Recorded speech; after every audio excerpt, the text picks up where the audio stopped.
if we're going to talk about conservative snowflakes, then we have to talk about what's going on with Dylan Mulvaney, because I did a short on my YouTube channel and on TikTok talking about the issues with surrounding the Dylan Mulvaney fiasco, for example. But I feel like that it actually deserves its own full segment, because it's just everything here is absolutely fucking ridiculous. And it needs addressing on a with a proper actual response here. So Dylan Mulvaney is a TikTok influencer with 10 million TikTok followers, 2 million Instagram followers. She's a trans woman who transitioned on TikTok. So she's very famous specifically for everyone following her along her transition timeline through getting HRT and having facial feminization surgery, etc., etc., etc., right? Obviously, she's a trans woman who's famous, so conservatives fucking hate her. And what's happened is that she starred in an advert for Bud Light. And what she also had a thing which people are calling an advert for Nike, but it wasn't an advert for Nike. It was a piece of influencer product placement, right? It was a brand deal that she had with Nike to post her pictures on her own Instagram account and her own TikTok account wearing some Nike products. So it's not even an advert from Nike. It's like, corporations like Nike spend billions on advertising on TV, on billboards and stuff like that. Giving a free set, I think it was a sports bra and some leggings to one person, one influencer on TikTok or Instagram, and giving them like a couple of grand's worth of dollars as compensation for spreading that message. That's way cheaper than any amount of advertising on TV, on billboards, whatever it might be, right? For example. And it is 1,000 times more effective. And there's a reason why it's 1,000 times more effective. And that's because you can't ad block your way from an influencer promoting brands on their on their regular content streams. You can't. Ad block won't stop you, right? For two reasons. First of all, is because those posts are not. You can't filter posts by who is having specific brand deals on their own specific feeds or whatever. You can't filter down your feed by only show me things without paid product placements, paid partnerships, whatever. You can't do that. So they avoid going around ad blocks by having influencers shield for their content rather than paying for traditional advertising. And the second reason why this is perfect advertising is because of these people get mad, right? We have seen on TikTok people pouring their cans of Bud Light down the drain going, oh, I can never sponsor Bud Light have gone woke by including a singular trans woman once in their advertising campaign, for example. And that's the real advert here. The real advert isn't Dylan Mulvaney's product placement. Well, that certainly does help. She has loads of followers. She taps into a consumer base which probably isn't particularly engaged with the kind of products that people like Bud Light and Nike are going to be trying to market. They're trying to tap into the incredibly large reach of these platforms these people have. That is one side of it. But the real advert here are the people who get mad. The real advert here are the people who are absolutely getting apoplectic with rage over a single advert happening one time. And it's amusing how one trans woman on one advert one time is enough to lead to everyone wanting to boycott these things. And you'd have thought we've just come out of it's very recently actually the opposite of this was happening. Obviously the whole Hogwarts Legacy came out. And left-wingers and pro-trans people were wanting to try and gain a boycott of Hogwarts Legacy because of its ties to J.K. Rowling and the transphobic shit that she said. A much more justifiable boycott, because it's not a product that's being sold for one reason, advertised separately by one person once, for example. This is the entire intellectual property of somebody who you have fundamental disagreements with. So the boycott of Hogwarts Legacy was far more justified on just only on a sense of utility rather than what I personally morally believe, right? Because there's a difference between Nike, the company, having one advert with a trans woman in it and the entirety of a piece of intellectual property being boycotted because of the person who created the intellectual property, right? People who hate on Nike and Bud Light are not hating on them because of the actions or because of the ideological principles of the CEO of each of those specific companies. It's because there was the one advert with a trans woman in it.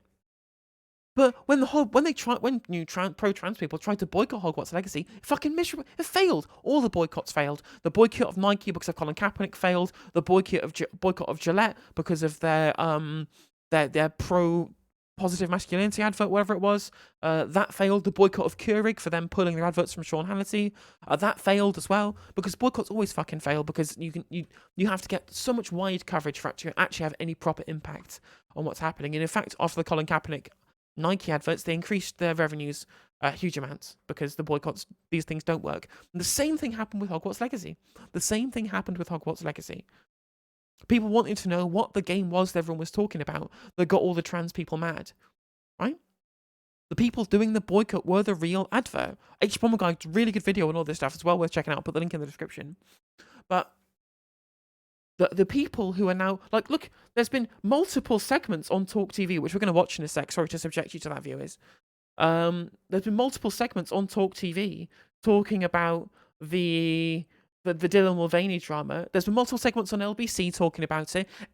Nike are now the talk of the internet, right? This is marketing, right? All these people, all of these right-wingers who are getting incandescent with rage over a single piece of product placement, not even a real advert. Just Dylan Mulvaney wearing a sports bra one time as part of a brand deal with Nike, has meant that they now are absolutely seething with contempt and rage for literally no reason, because these people are unironically genuinely snowflakes, and they are now members of the Nike marketing department. They are honorary members of the Nike marketing department, because now Nike's trending all over Twitter, right? There is no such thing as bad publicity. And, in a month or so, people have completely fucking forgotten that Nike did this piece of product placement with Dylan Mulvaney. They'll have completely forgotten, right? But the brand awareness of Nike will have gone up, and therefore their job has been done. The advert are the TERFs and the gender criticals and the people like that getting mad. And that's the complete senselessness of the boycott from the perspective of people wanting to do the boycott. But then also, secondly, why would you even, first of all, why do you care what a company is doing, right? Why do you care what a company is doing? As in, obviously, I'm a leftist, so I don't give a shit. I know that companies act completely amorally, right? That's the difference between a liberal and a leftist, right? A liberal thinks that companies do immoral things because they're bad people. A leftist understands that corporations do bad things because the system itself is bad and incentivizes bad behavior. Do these people somehow think that Nike are trying to virtue signal and win woke points by including a trans person in their advertising? Or do you think that they care about profit? They get executives paid millions of dollars every single year to decide what their future brand strategy is going to be able to gain some kind of growth in the company. Given that they've seen the increase in profits that they previously had when they used Colin Kaepernick, much to the chagrin of the right-wing snowflakes across the social media sphere, who helped them boost their profile by getting mad about an advert celebrating 30 years of Nike, for example, right? And they saw that worked, and they paid all of this handsome sums of money to increase the share value of their company, because that's the singular job that they have, is meeting the fiduciary responsibility of their shareholders to increase the share price. And they've done plenty of calculations and see, right, if we include a trans woman in our advertising, first of all, we'll tap into a market where she's got 10 million followers to try and market our product to, and second of all, we'll then be the talk of internet for days and days and days and days as these absolute fucking clowns, people with IQ lower than the internal temperature of my refrigerator, spend their entire time getting mad about a fucking advert, because they literally are so brain poisoned and so mad about the bare existence of trans people, right? That they've then forgotten about every single advert that ever existed that included a cis woman ever. It's a fucking advert. Get a grip. Get some fucking perspective. Like, genuinely get some perspective on this stuff, right? Why is one advert including one trans woman suddenly this apocalyptic and game-ending and universe and culture-destroying thing that you seem to claim that it is, right? But I saw someone in the Novara comments on TikTok saying, oh, why do people not care about women's rights anymore? You don't have a fucking right to have complete hegemony over being the people who get brand deals from massive corporations. Come on, get real, get serious. This is nonsense. This is complete abject nonsense. And again, does that counteract all of the cis women that have ever been in a Nike advert or have been part of a Nike product placement before? And I'll go back to the same statements that I made during the segment I did responding to Van Man Talks yesterday, where the thing is they don't care. They don't care about the utility. They don't care about anything. They care about this metaphysical concept of woman that they have in their head, theoretically being sullied by any means necessary. And the only way that they can properly resolve their own internal, essentially they're being triggered, right? They're being triggered by what's happening here. They have an emotional, feelings-based reaction with no basis in any kind of rationality, and they then try and then post-hoc justify it with nonsense means, whatever it might be, right? They get triggered by this stuff, and the only thing to stop them from having this insane emotional reaction to a fucking advert, the only thing on across all of these things that we're talking about with regards to the existence of trans women in public life, the only thing that will actually satiate their desires is the exclusion of trans women from all public life altogether. It's the only logical conclusions of this ridiculous ideology that they have, to the point at which a singular advert will send them into an absolute fit of rage because it's showing them that trans women exist and they don't want us to exist. It's the only possible logical conclusion I can come to from this absolutely insane reaction. Yeah, unironically, Kath, cis women have been in Nike ads multiple times, no less. They even did a movie about women being in Nike adverts. It's called what? It's a Mel Gibson film. There's literally an entire movie about women being in Nike adverts and trying to market Nike products to women. This is how surreal this stuff is. But I promised you all that we react to a Talk TV segment. It indeed is what women want, Jim Speak. I promised you all that we would react to a Talk TV segment, but we're going to do that. But I just before we do that, I'm just going to say, why is it that I seem to be the only person, as someone who fucking despises the existence of the economic system of capitalism, I seem to be the only person who seems to understand it. All the actual pro-capitalism stands seem to forget how capitalism works, and they're just like, they forget that companies have a fiduciary responsibility to drive profits for shareholders. That they desperately need to be able to increase share value at all costs. And they somehow think that there are executives in Nike and Budweiser, for example, who are so quote-unquote captured by gender ideology that they will risk their own profits and break fiduciary responsibility to virtue signal about this stuff, rather than taking the obvious Occam's razor approach to this, which is they do it because it makes them money, because that's their singular job as a corporation under neoliberal capitalism. Why am I the only one who understands this? And actual capitalists just forget how their own economic system works. Anyway, let's watch. Let's see what Sharon Davies has to say. She's the one spearheading this whole boycott. She's literally spearheading a boycott about something because she does not have a functioning sense of perspective. Now, we just talked about political attack ads. Now let's talk about brand ambassadors. Yes, that's a new thing now, really, in terms of what's going on online, whether it's on Facebook or TikTok or Instagram or Twitter. We now have brand ambassadors from the hugest brands. They pay a lump sum, sometimes per tweet or per Instagram message or for a whole campaign by someone they think is an influencer to promote their brand.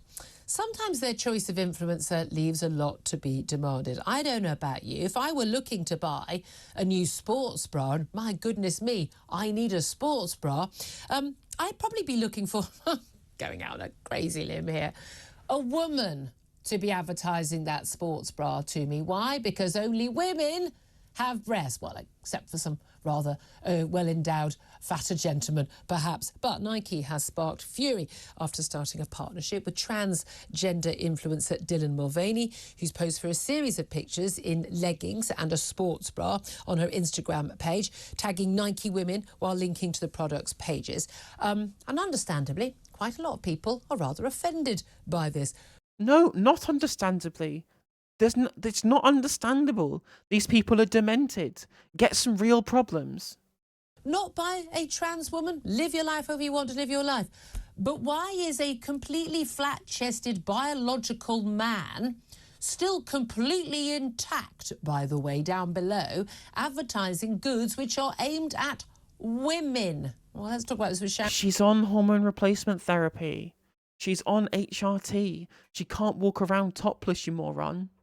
Sharon Davies, who's an Olympic medalist swimmer and joins us now. And true, there are plenty of cisgender women who also have flat chests as well. Are they somehow also not allowed to be in Nike adverts? Morning to you.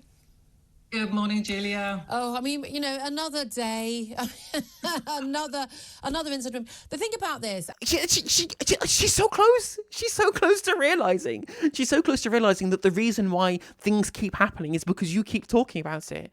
You keep doing segments. You keep bringing on people to wax lyrical about it, spreading the word Nike across the entirety of the social media and internet space. For example, you're like, I can't believe after we keep talking about these brands linking up with trans people, they somehow keep doing it. It's a whole ass mystery, isn't it? Oh, she's so dumb. These people are so stupid. So stupid.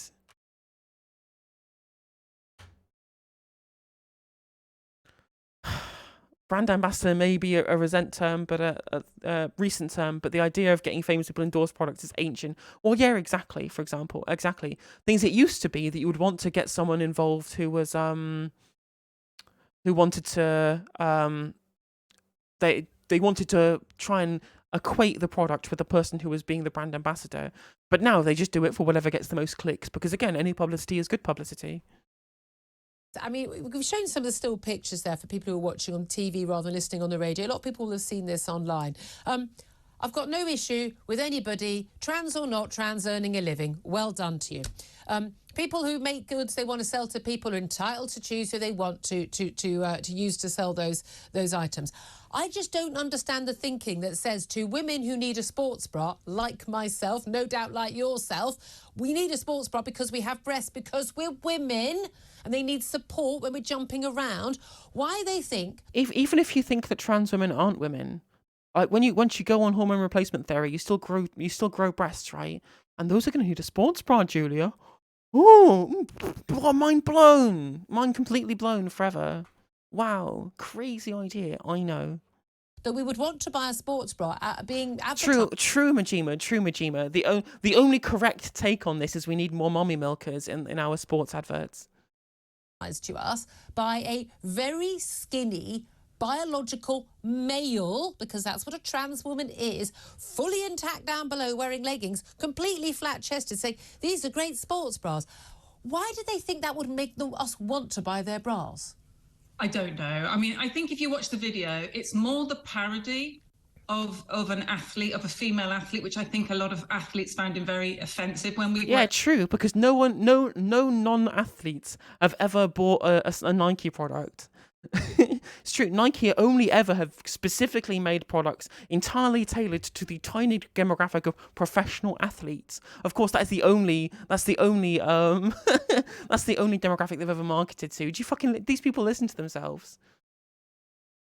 There's people do exercise, right? Especially fucking Yankoids. Yankoids love doing exercise for no fucking reason. They can't relate. As a T-Seppo myself, genuinely cannot relate. But people who do exercise need clothing that is relevant for said exercise. So hard to be good at what we do, and obviously we have a sporty body because that's the instrument that we have to use to do our job. Yeah. And then also the fact that, and this is an incredible statistic, Julia, 1% of the US sponsorship sports cash goes to females in America.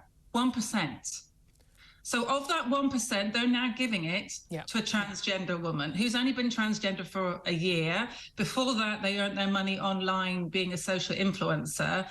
And as you say, have just changed nothing. And you're right. It's like, okay, saying the a very small amount and a tiny minority of all sponsorship dealing going to women or whatever it might be.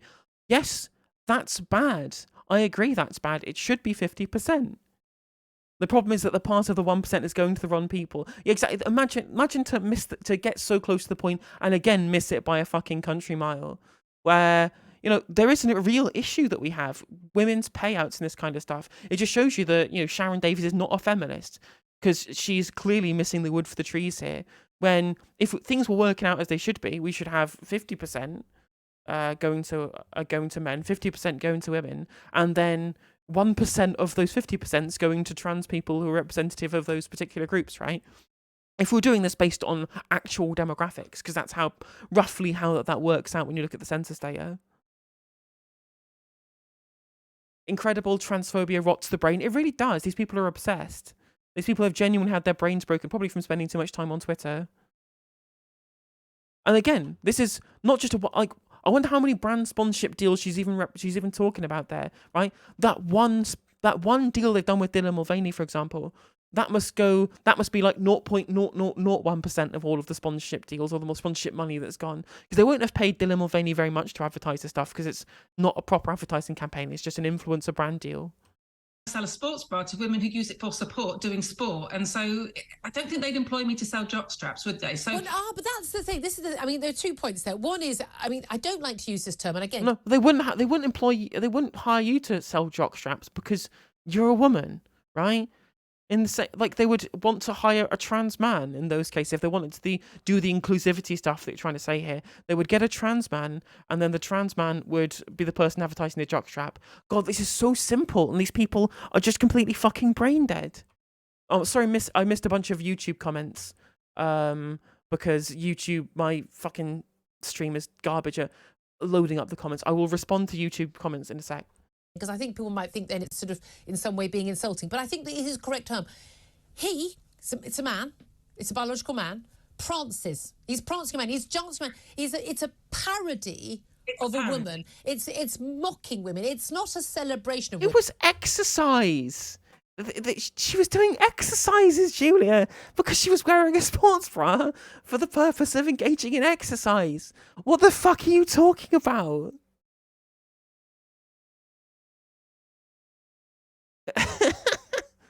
So do trans women get to avoid society's rules on going topless because not real boobs? You've got to assume that that's exactly what they believe, right?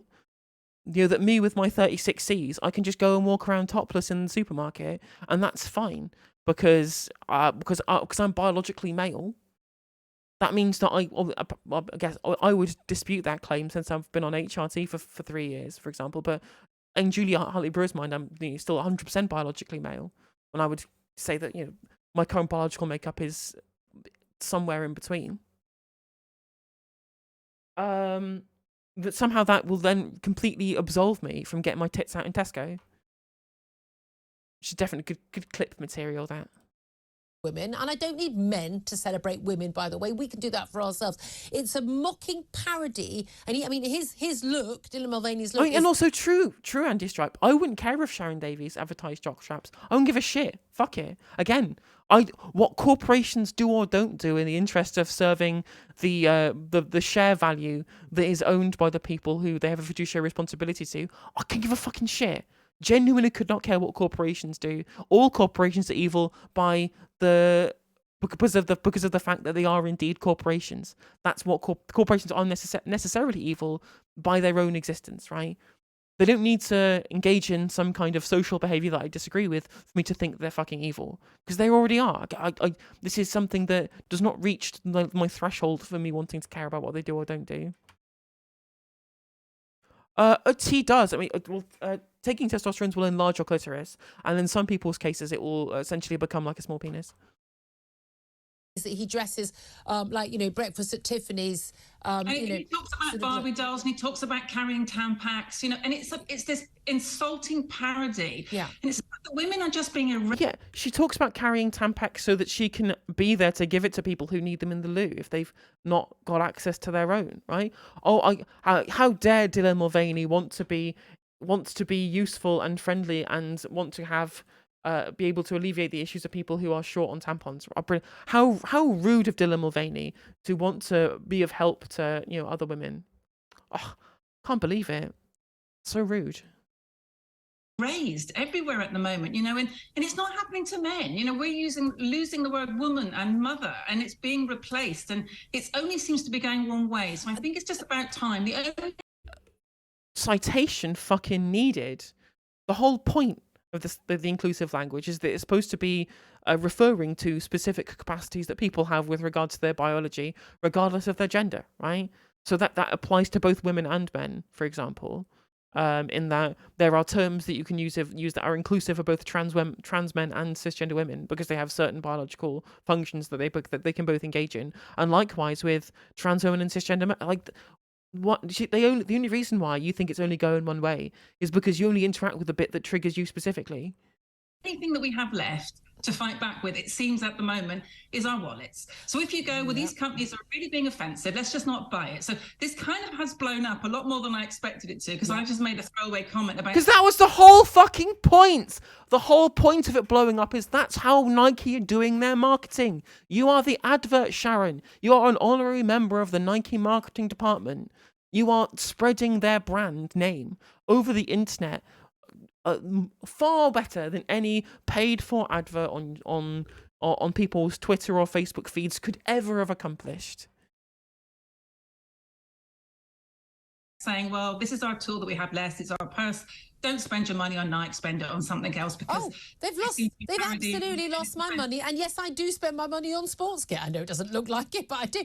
But this is the thing I find extraordinary, is it doesn't happen to men. I tweeted out yesterday. And the thing is, in 4 months' time or wherever it is, these people have forgotten. They'll see a Nike product in Sports Direct or whatever far more expensive shop. These people obviously shopping because they don't shop with where Sports Direct, where the plebs would shop, like Sports Direct, for example, right? And they'll have forgotten, and they'll have stopped the boycott. Nike will have increased their brand image, they'll increase their brand recognition, and their profits will start going back up again. And you'll have failed in your boycott, just like trans people and trans-inclusive people failed with their boycott of Hogwarts Legacy for identical reasons. Would I rather watch a tree grow or a knee grow in this current economy? A tree grow. I think I'll go with a tree grow. Genuine question. When does this happen with men? When have we seen a trans... Oh, right. I see what you did there. Very funny. A trans man, i.e. a woman, advertising goods to men. And we just don't see it. Lots of people cited, we've had the Gillette ad. No, the Gillette ad was about toxic masculinity. Do you know what happened? Do you know what happened to their sales? They plummeted because men went... They didn't plummet, right? Procter & Gamble changed the way in which their ownership of Gillette, they moved around shares so it looked like they had a quarterly loss in like one period, like a year and a half after the advert was released. But in the period when the boycott was supposed to be going or whatever it was, their profits didn't change at all. Right, this is amusing misdirection. And also you got to look at, when, for example, the last time Nike did it with Colin Kaepernick, for example, they massively increased their profits in the wake of fucking burn your Nikes on Twitter. Telling us there's something wrong with us. It was horrible. It was a huge commercial mistake, and that's what I think we'd like to see with this. Is just to tell companies that this is a huge commercial mistake. Please don't think that you can just, insult women and think that it's okay. It almost feels sometimes that we're just being laughed at. And it's particularly athletes who, really have worked very hard and take an awful lot of insults because they get referred to as being strong and, masculine physique. And that's what we have to. We have to build a strong body to do our sport. Yeah. So that's the way that it felt. So as I said, it really kind of blew up into something I wasn't expecting. And again, as I said before earlier on in this segment, right? The executives who decide this stuff are paid gigantic, obscene amounts of money to ensure that they meet their fiduciary responsibility, right? Obscene amounts of money. And I dare say they know a little bit more about marketing and about how to drive share price than fucking random swimmers. She was a swimmer, right? Sharon Davis? I forget. Rather than random athletes and random shock jocks on Talk TV, and stupid ones at that, right? I dare say they know a lot more about driving share value than these people. They're like, we'll be able to boycott them out of existence. No, you fucking won't. They're a gigantic multinational company. There is literally no way that your boycott is going to have any tangible impact on their future profits. None at all. None at all. It's been a very interesting weekend, and I will just keep on fighting for fair sport. But I honestly thought, as a sports person, that this really was not to be tolerated. And if we can do something about it, but not spending our money on Nike, then fair enough. Well, that's the thing; it is crucial. And again, I know Bud Light. Right, you and your 11 friends who are triggered by this stuff, they will absolutely Nike are going to tank. Right, they're going to go into administration. The future corporate profits of Nike have been irrevocably damaged by you and your mates not buying their sports bras for 3 months. That'll definitely work. Trans influencer Dylan Mulvaney has also advertised at Bud Light. I'm going to use the word beer, and it's loosest. It's a trans beer, basically, because it isn't really beer. And again, their sales have completely collapsed. There was just this idea that this is all cool and wonderful and everyone's up for it. But again, I think it's interesting. They don't try and do it to men as a general, because men won't put And I mean these executives probably vote Conservative? Yeah, absolutely. They're all fucking in the pockets of the GOP almost certainly. But they know full well that their profits are more important than the culture war. Which ironically the GOP seem to have completely forgotten and are driving down this culture war narrative despite the fact that all the polls show you that their focus on wokeness or whatever is losing them voters. People don't want to, they want to see solutions for the economy. Up with it. They're not worried about, oh, I need to be a nice person. You can call them whatever name you want. And I always knew that was how we were going to tackle the issue of fairness in sport. Once dads realised that their daughters were never going to win a sports match ever again of any sort, or win a medal because of boys being able to compete in their races and on Show me any statistics showing that show you that somehow trans women are destroying every single record in existence and no cis women can win an event ever again. Trans people have been able to compete at the Olympics for decades. You'd have thought that if that was the case, we would have seen trans women winning over and over and over and over and over again. Except we haven't, we don't, and that's not true, and you're making shit up. Again, citation needed. their netball team or hockey team or football team. That was when dads went, yeah, that's not going to happen. Ain't going to fly with me. Mums, I'm afraid, women often too worried about making enemies and, oh, you've got to be a nice person. Well, no, but let's talk about fairness. Fairness is what's nice. I know. There was an amazing statistic that came out the weekend. We were just talking about cycling, and cycling is one of the most misogynistic sports around. But, you know, British cycling in this country have been absolutely horrendous at supporting female cyclists. Yeah. 45 male athletes in elite cycling in the world. That's just in elite cycling. That's not going all the way down, you know, to different Sunday races and all the rest. That's just elite. 45 male cyclists at the moment taking places away from females in elite. Are they winning though? If they somehow have this gigantic, massive advantage that is completely unassailable, they would be winning literally every event, or the vast majority of them. Yet we have one. Was it Catherine McKinnon? Is that one trans woman who was in the news by being the competitive cyclist who was winning some events sometime? Am I thinking of the right woman? Catherine McKinnon. No, that's the radical feminist legal scholar.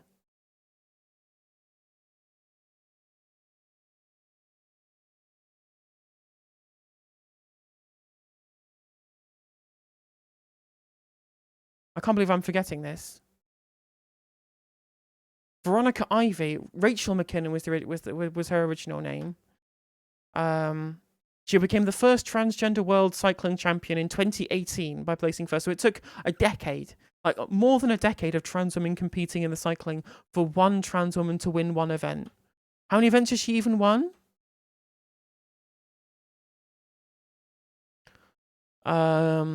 She has a specific record for a specific sprint event for a specific age category, right? She's not even like a world record holder for like a whole race. She has to be only the record holder for the 200-meter sprint, specifically for age 34 to 39.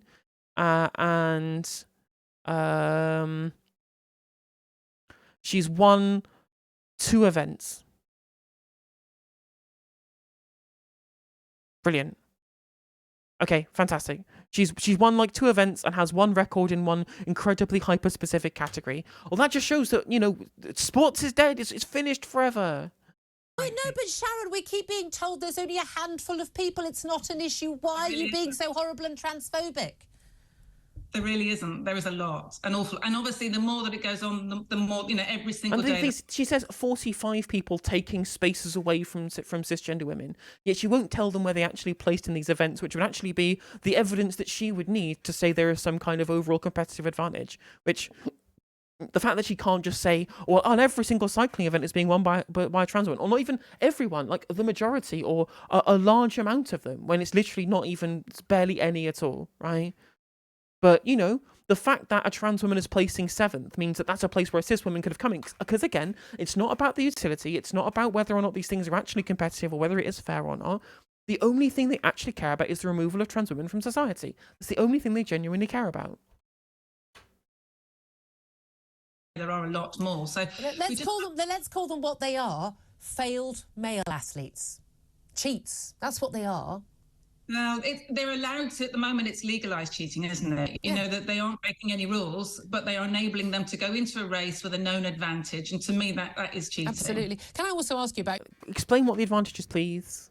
I'd like to see you explain what trace amounts of testosterone that on average, sometimes lower than a cis woman's level of testosterone, would be this massive competitive advantage somehow. Do you want to enlighten me, Sharon? I mean, we talked about, why do they do this with women but not with men's goods? And we But see again, this is clearly we've moved quite far away from the actual discussion of the conversation, which was the advert these people are getting triggered by. Was Leah Thomas the best in the nation pre-transition? I thought she was like 40th place or something. I forget. And even then, this was a collegiate, like specific swimming event. She wasn't like an Olympic champion or anything. Again and again and again, even whether it's the NHS and it's sort of, it's women, people with cervixes, birthing people, chest feeders, as opposed to women. You don't see any. The thing is what's ironic as well is that I think that they're forgetting that when people use term like birthing people, which is fucking Anna Kasparian doubling down, despite the fact that on TYT she made the correct argument live, and now she's doubling down while she's farming Twitter engagement with all of the chud types because she's being performatively anti-trans for no fucking reason other than for her own clout, I guess. Is that this isn't about trans women, it's about trans men, because trans men can give birth and they're not women. That's what a trans man is, right? So the term birthing person means that it is a collective term specifically to refer to the collective group of people that includes cis women and trans men who've not had hysterectomies, for example, right? Because the term women includes trans women and cis women, some of whom can give birth and some of whom can't. Whether trans or cis, for example, there are plenty of cis women who can't give birth, for example. It's just a more correct term. But again, these people don't care about utility. They care about their hurt fees and being compared to trans women, right? That's what their fees get hurt when you try and say that there is somehow some kind of sociological correlation between cis women and trans women. And that's what the real thing is. It's not about any of the utility. It's because their feelings are hurt. Campaigns for testicular cancer, not mentioning the word man. But it's really interesting. I hadn't realised this. There's a thing called the Corporate Equality Index, and this rates American businesses. A lot of these brands are big American businesses according to how woke they are in issues like gender identity, sexual orientation, and it's overseen by an LGBTQ+, I hate this, political lobbying group called the Human Rights Campaign. And basically, you are rated and you are assessed according to sort of, how much you basically, do things like promote trans identity online. You think like, well, why are they doing this? They're going to lose business. They do it because actually they worry that they will lose business if they don't get this high rating as being do you think, again, I will reiterate this point because it's incredibly important to understanding the function of capitalism. If you think these incredibly highly paid executives who would lose their jobs if the share dropped in price are trying to adhere to this stuff because they think that they're being forced into doing so by these ESG scores, whatever the fuck they're talking about, they think that by not adhering to them they'll somehow lose money? Or do you think that they actually know already what does and doesn't make money and are just following those principles already? Which one of these things is more likely? That they're somehow deliberately breaking fiduciary responsibility to look woke and to virtue signal and to try and get a high score on ESG for no actual discernible reason? Or do you think that the answer is far more simple and it's just Occam's razor, that they know what makes money, they get paid to know what makes money, and they continue making money off of it? Again, because when they do so, trigger-ass snowflakes like these fuckers will bleat about on the internet over and over and over and over and over again. And I'm doing the same thing, right? I am feeding into the same narrative. I have also, by doing this segment, I have joined the marketing department for Nike and Bud Light by engaging in the discourse, but whatever. I don't give a shit whether these people make money or not. It's not my problem, right? Whatever, fuck it. I'm no closer to breaking down capitalism by talking about this stuff, but they genuinely believe that they're going to bring down Nike by boycotting their sports bras, which is obviously fucking demented. A good woke company. But the thing is, we need to, as we were saying a bit earlier, we need to counter that by showing that we are not willing to put up with it. You can be trans, you can live your life, you can advertise whatever good you want, but don't tell me as a woman that I need to be advertised to by a man pretending to be a woman, prancing around. Then you're not being advertised to, then, are you? Why do you think that you should have de facto control over what the advertising department at Nike decide to do or don't do? Again, because their only driver is profit. If you really want corporations to actually have other considerations other than profit, maybe you should join me in being a critic of capitalism, right? A critic of the profit motive. But you won't do that, of course, won't you? Because you're a fucking clown who doesn't understand how any of these systems work. I bet like 90% of the general population hasn't even heard of the new Nike ambassador. Well, they didn't now. They didn't before, but they certainly do now. And again, Dylan Mulvaney will get a profit of this as well. Obviously, she'll be upset by huge amounts of hateful comments that are going to come from the chuds all over the social media networks, and that's not going to be nice. But she almost certainly will grow her viewer base because of this controversy, because there's no such thing as bad publicity. And Nike will do the same. Dylan will get more followers overall, and she'll be able to get more brand deals and make more money in the future. And once the boycott peters out, like every single boycott does, Nike will have had more brand recognition, and they'll be back to making even bigger profits than they were due to the increase in brand recognition, because that is literally how capitalism works. And in a pitiful, I mean, you know, mockery of what a woman is. Yeah, we've had the same issue here with Stonewall Champions, haven't we, with companies? You know, you'll be very aware of it. You know, you walk into any bank or whatever, and they're flying flags all over the place. And it has got to the point now that actually it becomes quite intimidating. You almost feel like you're not welcome anymore. You know, so I just think that it's the virtual signaling era that we seem to be in, which is just... Yep, and again, they just don't understand. They think that it's virtue signaling and it's just profit. It's just money. Just money. It's literally just money. Again, but I'm sure, you know, if they want to hire you, Sharon, for their marketing department, you will show them exactly how to maximize their share value. That's weird. And you know my background. You know, I've had the whole GDR situation, but also, you know, I have mixed race kids, and you know, I couldn't be more anti-racist. Yep. But I get called a racist constantly, and the labels that I get called just to try to shut me up. You know, so this thing about being... Yeah, that's like the men who say, I can't be a misogynist, my wife's a woman. It's just because you have, you know, family members who are non-white doesn't mean you can't participate in racism. I don't know why they've said that. She may or may not be racist, I don't know. But that's, you having mixed race children does not disqualify you from critiques of you engaging in racist behaviour. Kind again, it really is only one way. I mean, the abuse that I've had this weekend from the transgender community for literally just saying, I would like fair sport and I would like female products to be advertised by females, particularly when it's about anatomy. You know, and I just don't know that that's unreasonable. No, I mean, one trans woman, end of culture. Okay, the next brand ambassador for Nike will be another cis woman, for example. Probably actually a cisgender man, to be honest, because as she rightly pointed out, the vast majority of these brand sponsorship deals do go to men because we live in an inherently misogynistic society. So, you know, that's something that does need fixing, and I agree with her that it needs fixing, right? I even agreed with her in the segment, but the fact is that she actually doesn't care about the 49% extra female representation that we should get, because she's too busy focusing on the 0.001% of trans people who are featured in one advert, one brand deal, as opposed to the how long has Nike been going on, right? How long has Nike been a company that has existed? Let me find out when they were incorporated.